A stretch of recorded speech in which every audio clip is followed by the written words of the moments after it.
Pangalawa na heartaches ng isang agent, yung client nagbigay ng false hope. Nagbigay ng false hope.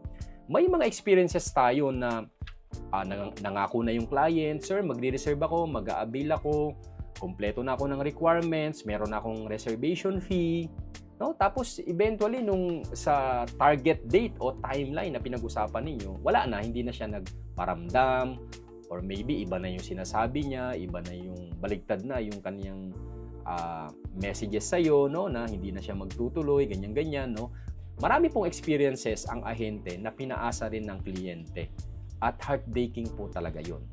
Kailangan lang nating maintindihan bilang isang ahente na bahagi talaga ng career natin na yung mga makakausap natin pwedeng magbago ang isip anytime. No? Kaya kapag tayo ay merong mga kausap na sinabihan tayo na bibili na o mag-a-avail na, huwag ka muna mag-celebrate hanggang hindi pa yun nagre-reserve formally.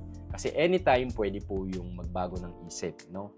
Kaya kapag alam mo na ganon, mas maluwag mong tatanggapin yung mga ma-experience mong client na nagbigay ng false hope sa'yo, no? Na pinaasa ka lang, kumbaga, no?